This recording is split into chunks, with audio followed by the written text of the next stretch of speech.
is up, everybody? Welcome back to brand new episode of WB Content. Now, I usually don't do this. I don't do podcasts on Wednesdays. Well, except for, of course, my anniversary day for when I started making podcasts and stuff. But that was a special edition episode. Um, and you know what? I could talk about Monday Night Raw. I could talk about what happened on NXT, what happened last night. Crazy brawls, crazy matches coming up. We have SummerSlam's coming up in a few weeks. We got Saturday Main Event coming up this Saturday at Madison Square Garden in New York City. But you know what? I think I like to change it up today, and I want to talk about Dark Side of the Ring. Now, for anybody who's a hardcore wrestling fan out there who's been watching wrestling documentaries for a long time and who's been watching Dark Side of the Ring for many, many years, I think this would be a perfect topic to talk about the new season and especially the three-part episode series starting off season 7 about Jeff Jarrett and TNA Wrestling and how it started as an idea that went from a freaking global domination for another wrestling company for underdogs like AJ Styles who came into the business and wanted something big and huge for their career as a starting off point to going to, I guess, bigger and better companies than before.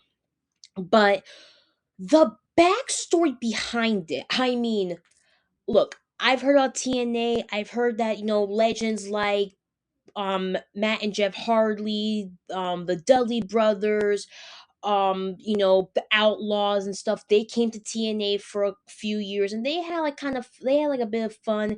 It was like WCW mixed with ECW put together. They had the six-sided ring. It was all cool, fun and games. But I really didn't know the full story behind it. Like, I don't know who started it. I don't know what started it. Like, what was the whole storyline with, of course, the owners Dixie Carter, and why was Hulk Hogan and Eric Bischoff involved with the storyline back in the day? Like, I really didn't know what the whole concept was. But thanks to Dark Side of the Ring, I finally got the full story. And what's crazy is that everything that had happened with Jeff Jarrett and the wrestling business, and the fact that he's still wrestling to this day, he's like, I think, 60 something or whatever, but this guy is still wrestling after many years, and the company that he built from the ground up is still here today with new up and coming wrestlers. You have old WWE wrestlers, old WCW wrestlers coming into the business. Heck, you even got wrestlers from AEW signing to TNA for, I guess, better career choices, better contracts, better money, whatever the case is. But right now, that's TNA now.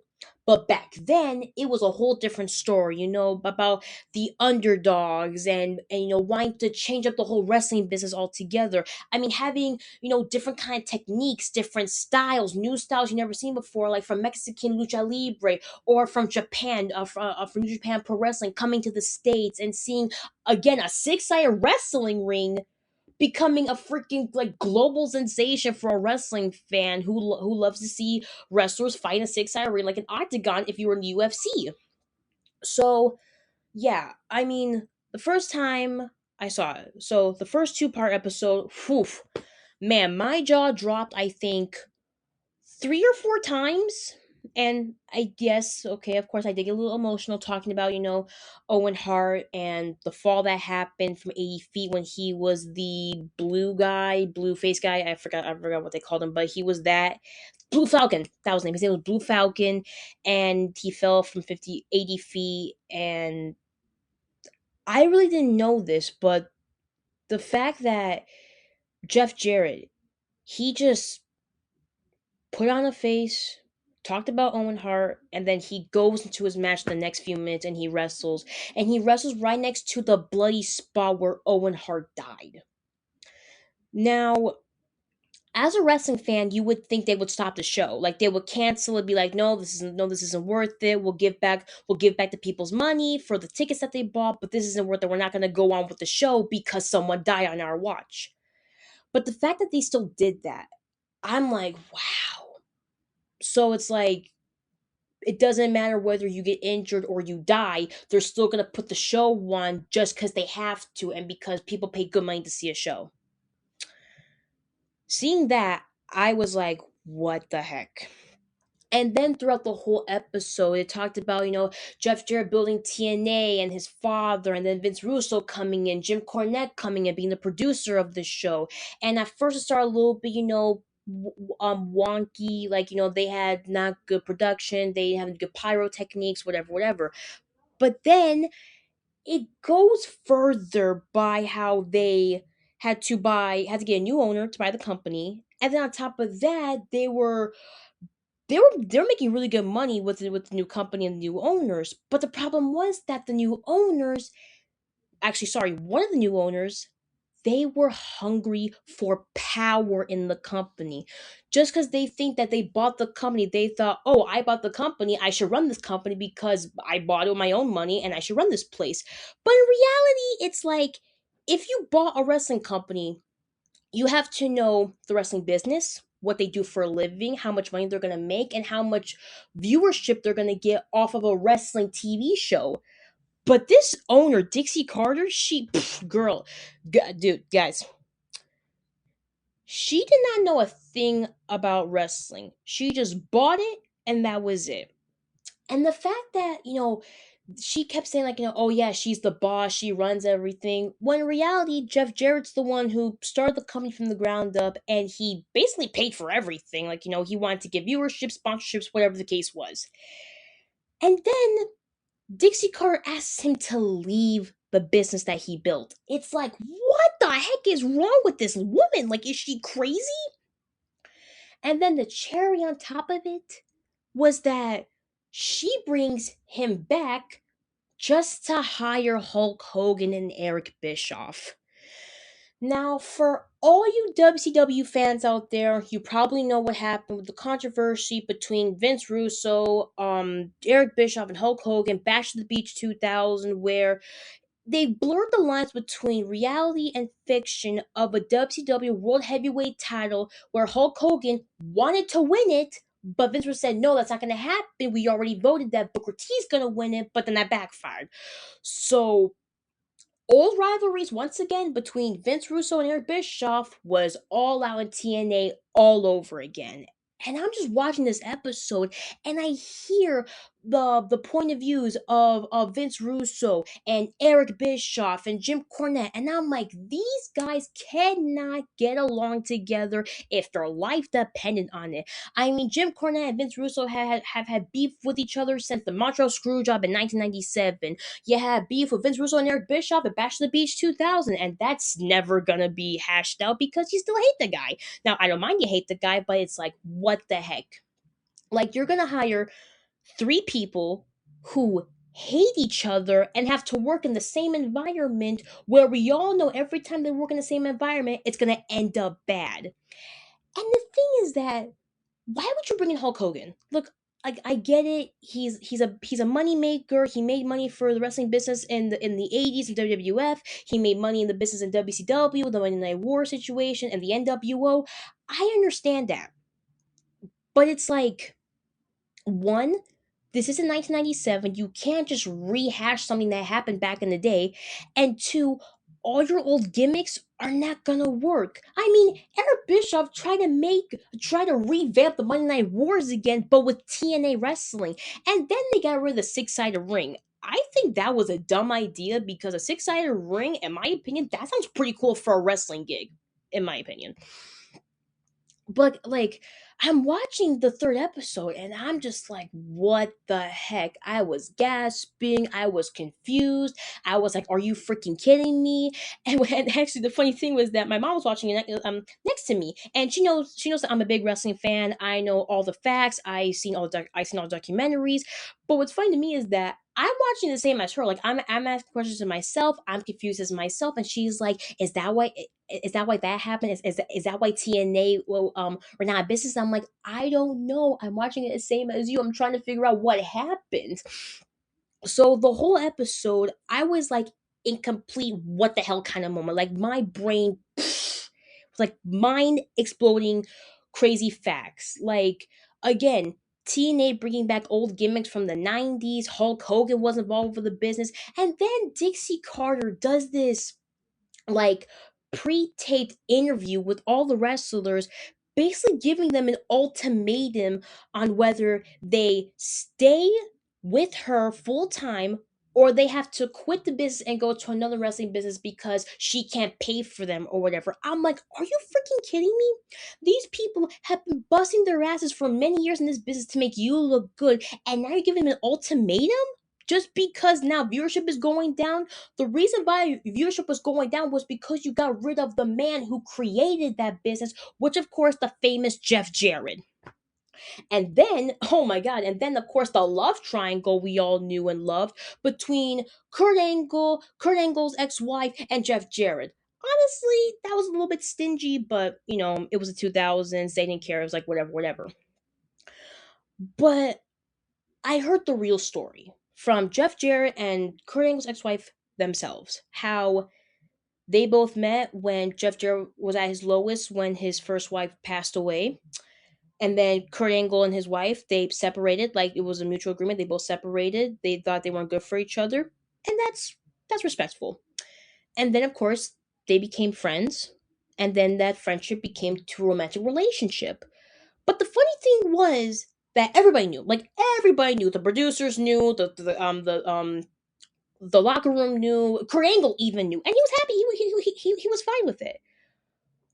But Dixie Carter was the last one to find out. The fact that she was pissed off that she was the last one to find out that she lets Jeff Jarrett go because of a stupid little secret that wasn't really a secret, but she thought was a secret, and she let Jeff Jarrett go. Like, are you freaking kidding me right now? So, meanwhile, Jeff Jarrett is watching at home, watching TNA wrestling, as what's happening behind the curtain with TNA wrestling, Hulk Hogan and Eric Bischoff are trying to make big money, but Vince Russo sees the manipulative side between Eric Bischoff and Hulk Hogan. And then Hulk Hogan quits. And that whole storyline with Dixie Carter begging Hulk Hogan to stay, and that was Eric Bischoff's idea. I'm like, what made you think that was gonna bring in more viewerships to the company? Like, are you that freaking dumb? And then we still go on with their famous PLE events, which the main event was the legendary Sting himself versus Jeff Hardy. Now, back then, for all you hardcore Jeff Hardy, Matt Hardy fans out there, you probably know he had a bit of a drug problem back in the day. Well, due to the fact that he was hopped up on pills and he had no idea what the heck was going on, he still goes out into the ring. But the reason why he was still going out into the ring was because that's what Dixie Carter told him. Like, no, you're fine, just walk it off, go out in the ring. This guy was high as a freaking kite. He can barely move, he can barely see, and yet you want him to wrestle somebody in a live event, and it's the main event? Girl, you're not doing your job right. So of course, that was Jeff Hardy's wake up call. Like, I can't keep doing this. I gotta get help. I gotta get healthy. Thank God he got his life together. He's sober now, and I'm really happy for him. And then after that little craziness happened, things moved on from there. And next thing you know, Jeff Jarrett was released from the company fully. He signed his resignation and he went off. That's when things went downhill for him as he started to drink.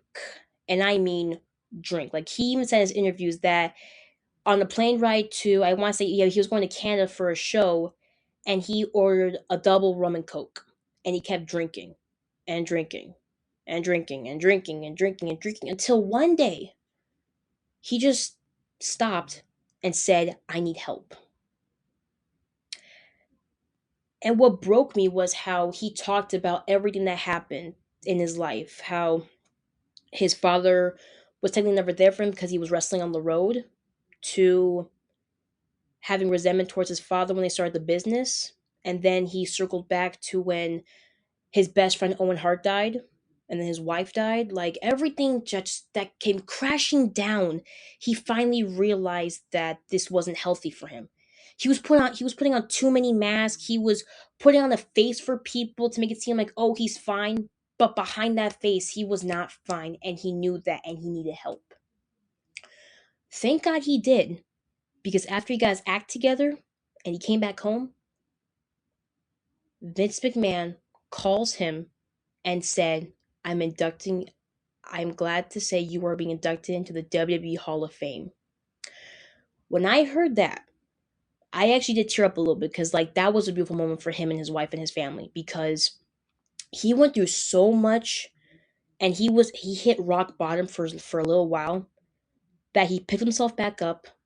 He got his act together, and because of that, he was sober and he was able to witness himself being inducted into the WWE Hall of Fame, and I thought that was incredible. I thought it was amazing for him in his career. And now the episode ends with him in AEW, still kicking ass and still teaching the wrestlers how to be a good wrestler, whether by promo or in ring gear or whatever.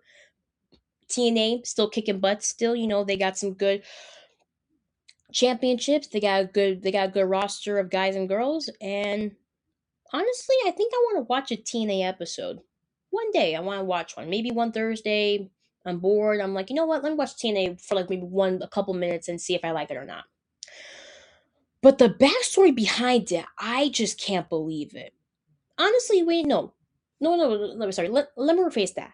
I can believe of what Hulk Hogan and Eric Bischoff did.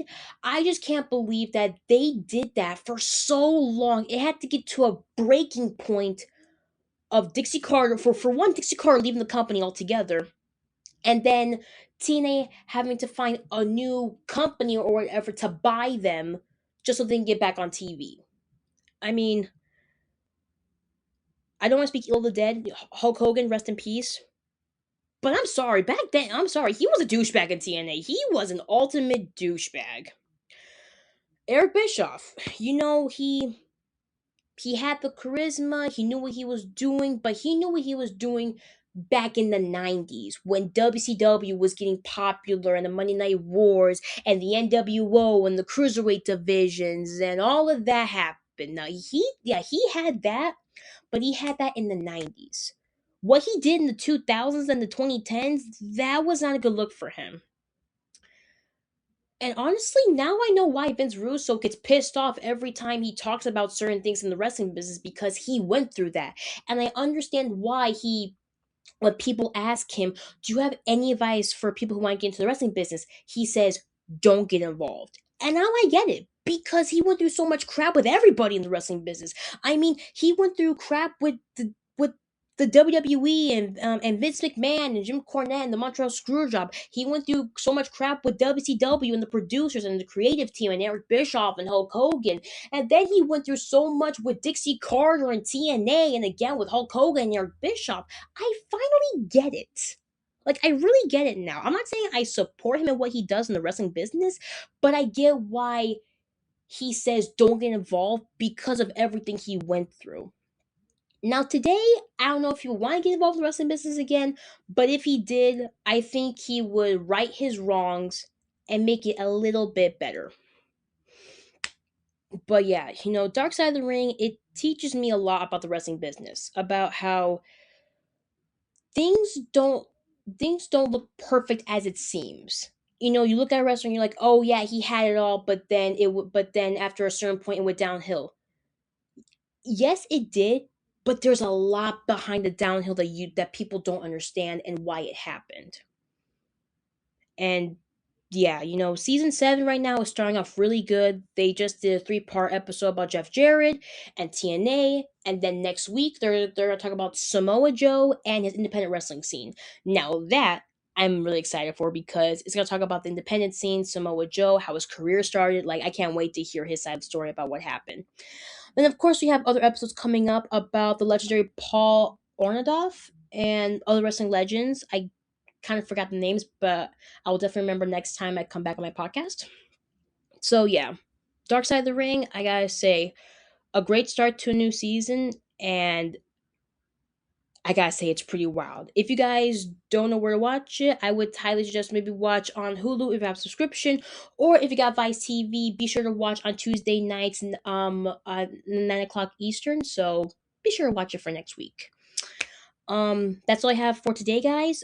Saturday, of course, Saturday events coming up in Madison Square Garden, and then after that we have AAA Saturday night, which is going to be again an intense, crazy show. Can't wait for it. And then also for the WWE documentaries, WB Unreal will come out next Tuesday, talking about John Cena's farewell tour and all the legendary wrestlers that he wrestled for his farewell tour. And yeah, that's all I have for you guys. Hope you guys have a great rest of your week and weekend, and I'll talk to you guys soon.